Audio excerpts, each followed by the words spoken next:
Musical Instrument Digital Interface, MIDI. It's a pain in the arse. It's a protocol where one device can talk to another device. It's a great idea, but different companies use different parts of MIDI for different things. They use different CC numbers, different parameters, different values. It gets really confusing. But if you've got pedals that are effects pedals or loopers, you can expand functionality and you can do some really cool things. Today, I'm here to show you a product that not only gives you back control of MIDI, it brings it right up to date, adds some new features, but also it makes you kind of like MIDI again. This is the MC8 by Morningstar.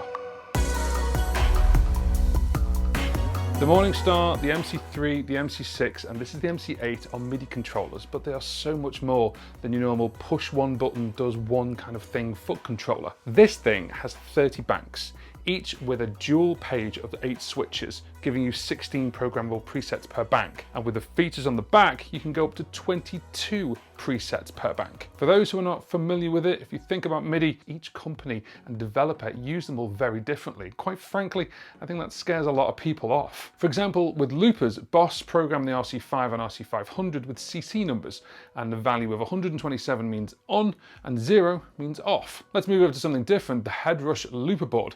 They only use one CC number, which is CC number 3, and they use the values between 0 to 127 to do different things. It's confusing. Now, having a MIDI control pedal is fine, but having to reprogram it for one thing and then moving over to another is really time consuming and really confusing. This is where the Morningstar comes into its own. Now, they make a really bold claim. If your device can accept MIDI, Morningstar is compatible. The new Boss loopers connect via mini TRS jack, but the Headrush Looperboard connects either by the 5-pin traditional MIDI or USB. But to the Morningstar, that doesn't matter. Morningstars are set to rewrite the rules with hands-free MIDI control, allowing you to connect a number of devices by MIDI, but not just by the 1980s 5-pin MIDI device.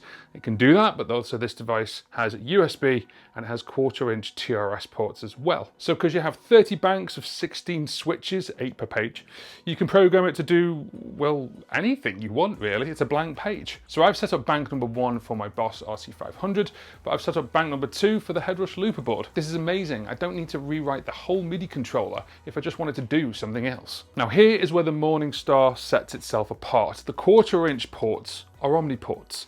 You decide whether they're for MIDI out, OG switch input, or expression input. Now, why would you want that? I've got TRS to MIDI TRS for the Boss loopers, but if you wanted to add literally more pedals, you can do. If you've got another switch like an FS5 or an FS6 or a Switch 6 from the TC Helicon range, you can plug that in. That's 3 extra pedals on top of the 8 that you already have. Also, expression pedals. You can turn an expression pedal into a MIDI source and control things by MIDI. Let's say, for example, on the Headrush Looperboard, you can control the volume, and you could program that up maybe to control the volume of just the loops or even the main volume. All the Morningstar have a LCD display, but the MC8 has an extra large one that if you've never seen one before, it does look complicated, but once you understand the layout, you can get around it pretty quickly and it makes a lot of sense. So each pedal of the 8 here has a number of different actions per message. So we've got press, release, long press, release, double tap, release, long double tap, release, release all, and then you've got long press scroll. Now, with each of those, you can do a massive number of things like send control change messages, program change messages, note on and off, send sysx, MIDI clock, toggles, bank directions. There's so much out there. The latest update allows you to send CC waveform generators. That's 4 different kinds of waveforms. It's like sending constant CC message to change something like an effects pedal value. Let's say you have a delay and you want to change it constantly shifting. MIDI clock, what? Sysx? What's a program change? What's the difference between a program change and a control change? Toggling, bank direction, CC waveform generators? Okay, whoa, hold on a minute. That's a lot of information. The reason I picked up one of these bad boys is I want to expand the functionality of my loop pedals beyond what an external foot pedal will do like an FS6 or an FS7. So I'm going to show you how we set one of these up. I'm going to show you 2 different pedals. First one, this one. The Boss RC5, it's a 1-pedal looper, but now it's just become a 9-pedal looper, but you can even go in further than that. Then I want to show you what this can do when you press one button, and you can do many things. And for that example, we're going to use the Headrush Looperboard. So you join us here at the computer, and what I've done is I've set up the Morningstar right here with the USB cable going into the computer. As I said before, it looks a little bit complicated to begin with, but when you get your head around it, it's really simple. What you've got is you've got your bank number, so we've got bank number 3, and then the last thing that you actually selected. So if I press A, it's on A. If I select B, you see it changes to B, and we're on page 1. So these two strips, you can imagine 4 strips of information. These 2 strips are all about what you are on and which button you've pressed. These 4 and these 4 that say empty, so empty, empty, empty, empty, are these 4 buttons here. Now you can bank down and bank up, and you can toggle the page. So if I toggle the page, you'll see now it says page 2. Obviously nothing's changed because we've not programmed it up yet. I'm going to go back down to page 1. So how do we edit this? Now there's 2 ways you can edit it. One, you can edit it without a computer completely, but it is a little bit more complicated. But you press E and H together, and that will get you into editing the presets or the banks or edit the settings. You completely configure it, and you do it all on here. The more simpler way of doing it is using the Morningstar Editor. Now the Morningstar Editor you can download, but they're updating it so quickly. What I'd recommend to do is use the online version, which is just using Chrome. So right now we're on Chrome at the moment on the computer, and we're on morningstarfx.com. We're going to go over to support, and you'll see there's an option for Morningstar Editor. Here you can obviously browse, you can buy the Morningstars if you want to. That's the one we've got here. Now you can download it, but it's best to actually just go access the device editor straight on here. When you do this, it launches it and then says, hello there's no Morningstar connected, and then it figures out, hang on a minute, yes there is. I'm going to connect it over. So this is my Morningstar here. I'm going to connect that up. So now we're going to make sure this is working. There's 2 ways you can check that. With Chrome, on the top right hand corner, you'll see a little piano.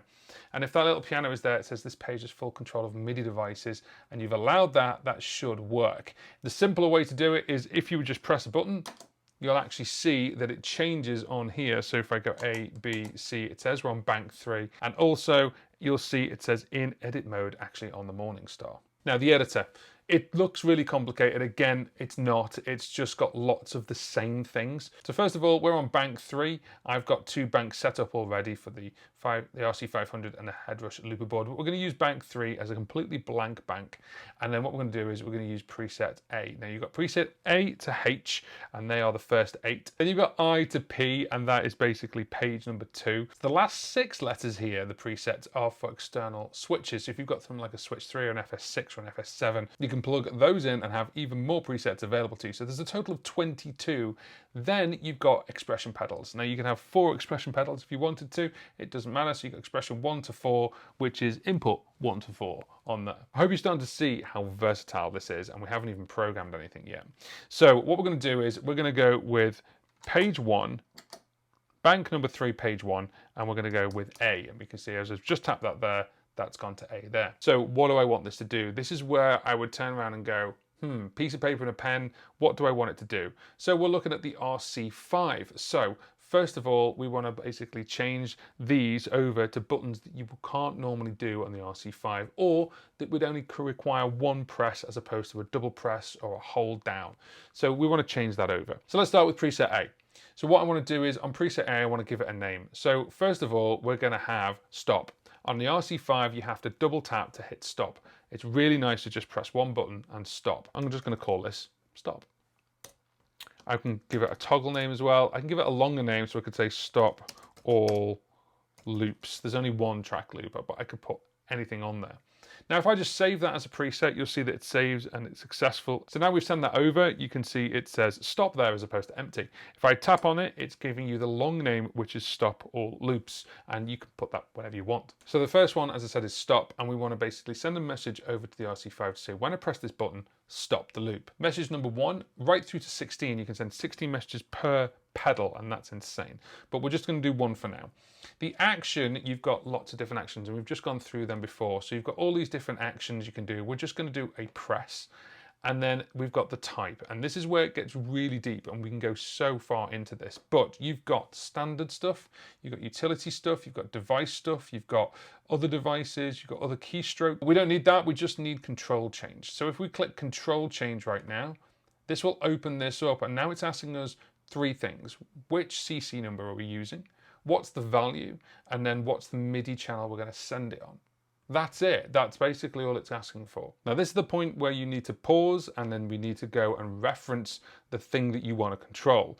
So we need the manual. We need the manual for the RC5. Now it depends on what device you're using. If you're using a delay pedal by a different company, or if you're using a looper by a different company, you need to know what the MIDI controls are. So we are on the Boss RC5 page, and we're going to go to support.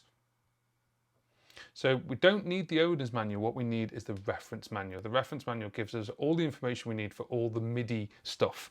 So let's grab that now. So what I've done is I've put the settings that I need from Boss on the right hand side, and we've got the Morningstar Editor on the left hand side. So from reading the manual, I've just found out that it is actually track, play, stop.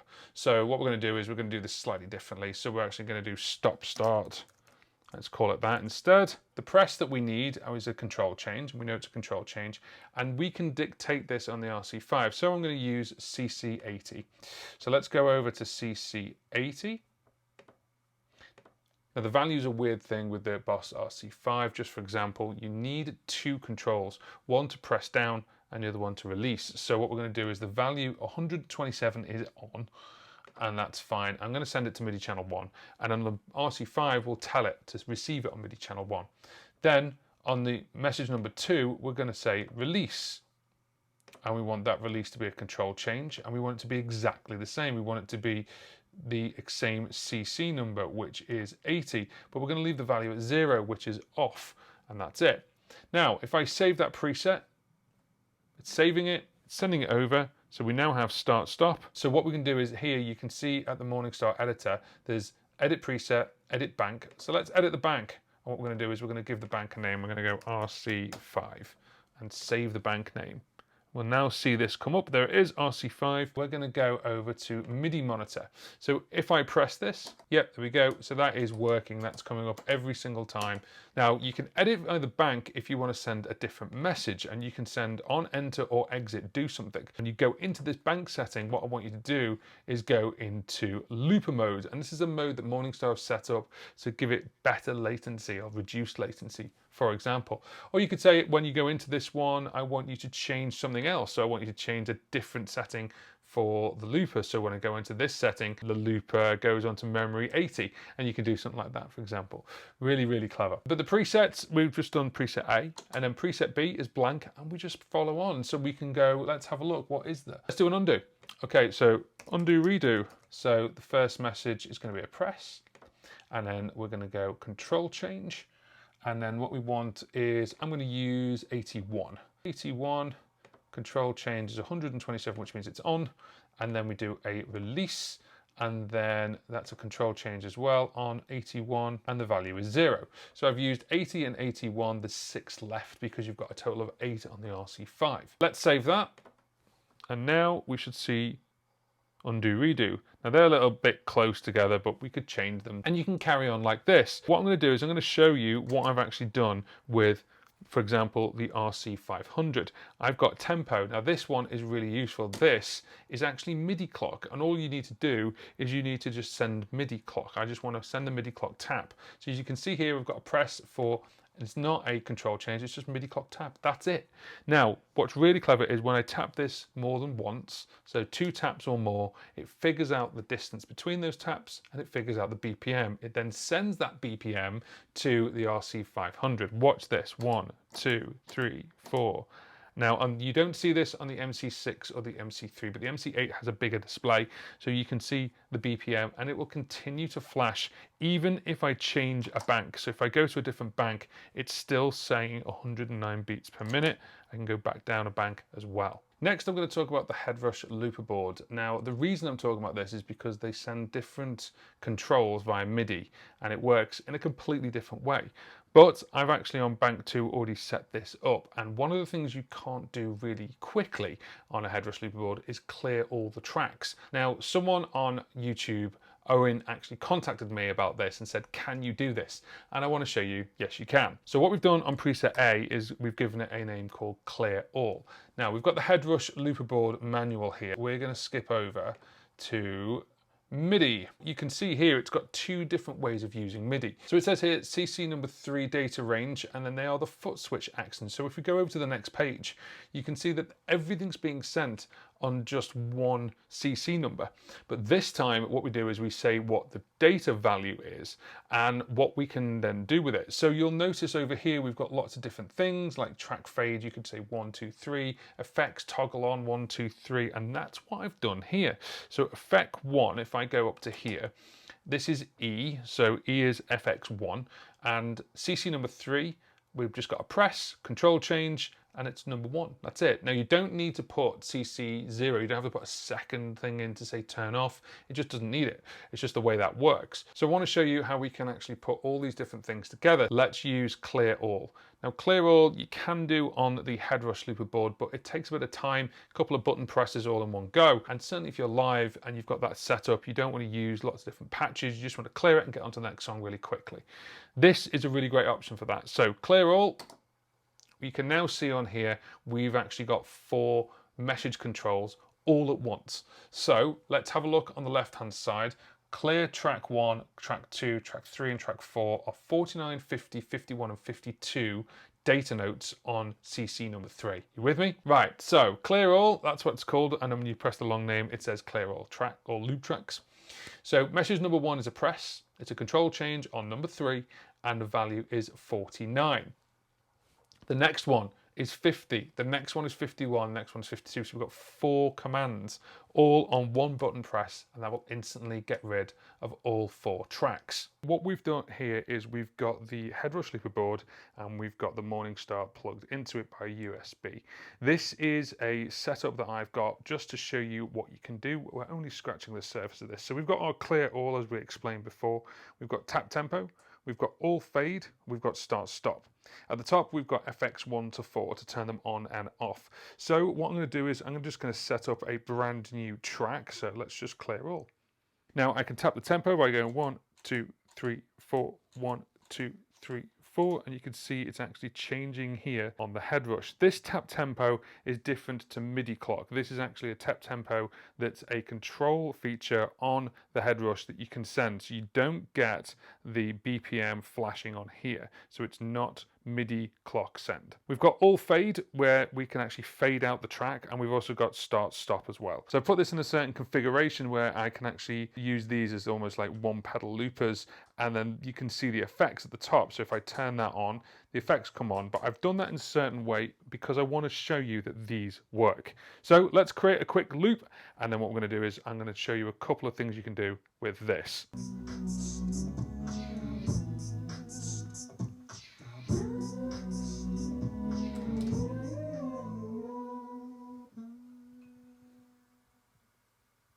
So now what we've done now, you saw that we faded all there, we've got the tap tempo, our 4 effects, start stop, so I can do that again, so I can do it literally. That does replace that button there, but you can just use that. I just did this for a demonstration. And then the final thing, as we showed before, we can go clear all to clear all the loops.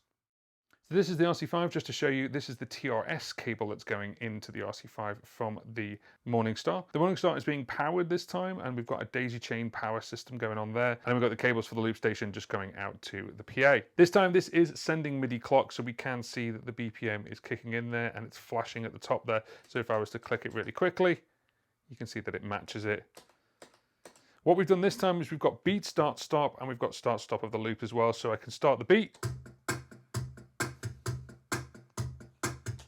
and that works really, really well. And then we've got the start stop of the actual loop as well. And then we've got the rhythm variants. We've got undo, rhythm variants, reverse, which you can do, memory up and memory down. So if I click memory up and then memory down, you can see it changes it there on the RC5. Now, someone on YouTube was asking about the RC5 and how can you erase a memory? And the thing is, you have to hold this down for 2 seconds and it plays the track, which is a little bit annoying, but that's the way a lot of the one pedal loopers work. The other way of doing it is a really quick way, is changing the memory up and down by 1. And as long as you haven't saved it, it gets rid of it all. So what you can do is you can go memory up, memory down, and now you're back where you were. Be aware, if you've got MIDI clock kicking in, it's going to be matching the MIDI. So you're gonna have to set the tempo before you go for it. You can't just go in for it. So if I did a beatbox, for example, of a different tempo than that, it would be out of time. The best thing to do is go 1, 2, 3, 4, boom, boom, boom, boom, boom, boom.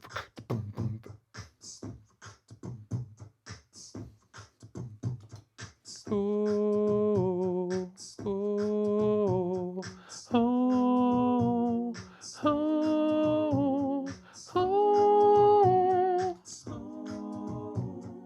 Now what we've done there is we've just created a couple of loops. I can undo it.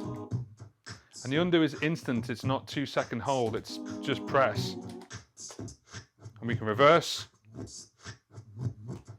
If we were to bring the beat in, we can do. And we can stop it straight away. And we can stop it straight away here as well. A quick memory up and memory down, and that's been erased. So that is the beginning of the Morningstar MC8. We've not even begun to scratch the surface on what this thing can do. Think, for example, if you have a load of pedals that are all got MIDI capability, effects pedals, loopers, you could press one button and send a signal out, up to 16 signals to do different things for different pedals. So let's just say you're a guitarist, you're playing a verse, and then you want to go into the chorus. On the chorus, you want to turn on 3 different effects. You also want to turn off 2 effects, and also you want to make sure that your amp gives a little bit of oomph. You could do that in one pedal push, provided that all the equipment can receive MIDI. This is how powerful MIDI is in the 21st century. And things like this, the Morningstar, is an absolute game changer for customization, just ease of use when you're on stage. You're not pedal dancing like a maniac. You can just set it up in one push and you've just changed your whole rig. Now this is their flagship, the MC8. They also have the MC3, which is a 3-pedal looper, and the MC6 version 2. But since the release of all 3 of them, they keep doing firmware updates, and they're amazing. For example, when the MC3 came out, it wasn't Omniport capable. But since a firmware update, it now is. It's updates like this that really make me value something like this even greater than when you bought it, because they just keep adding and keep changing things. So Morningstar, thank you so much for listening to what people want. And things like the CC waveform generator, I didn't even know was possible. And it just expands your creativity. It makes you think, wow, what could I do with this? There's effects built into the Boss RC500 and effects built into the Headrush Looperboard. And over the next couple of weeks, I'm going to be messing around with this thing massively just to see how much I can push those units. I may do a follow-up video just to show you what I can do. If you have any questions regarding the Morningstar, I am not a MIDI expert. I'll tell you that now. MIDI is crazy. But what I would suggest is have a look at the manual for your device, whether it's an effects pedal, a looper, and it should have CC numbers and values, and then go into the Morningstar editor and tell the Morningstar what to do. That's the great thing about the Morningstar. You can say, with this button on this page, do this CC number and make this thing happen. And it saves it. It just saves it to the pedal. I really like the fact you can power it with 9-volt DC as well as powering by USB. With the Headrush Looperboard, when you plug it in by USB, it just turns on. That's fantastic. It saves me routing another power cable on a pedal board. They're fantastic. I think it's brilliant. So go and grab one if you're thinking about expanding yourself with MIDI. You can get cheap MIDI pedals, but this thing, it does cost a little bit more, but the functionality in it is just awesome. If you have found the content of this video useful, then please give it a thumbs up. It really helps me and it helps the channel grow. If you want to support me, you can do. You can support me in 2 different ways now. You can buy me a coffee at buymeacoffee.com. Buy me a coffee helps this channel stay alive, and to those who already have, thank you very much. The second way is there is a join button right next door to the subscribe button on YouTube. This is my membership, which is $2.99 a month. And for that, what you're gonna get is the videos that I release the second I put them on YouTube. Let me explain that. When I put something on YouTube, it doesn't launch straight away, it gets scheduled. So if I schedule it on a Friday, but I've actually put it up already on Tuesday, if you're a member, you get it on the Tuesday, you get it straight away. Now that's the only tier that's up there at the moment, and we are gonna release more tiers throughout the year. But if you do wanna help me and support the page and the channel, then please have a look at Buy Me a Coffee and the Join membership on YouTube. If you have got any comments or questions, then pop them in the comments section below. I do like to go through them and try and reply as fast as I humanly can. So that's the Morningstar. Thank you very much for watching. We'll see you on the next one.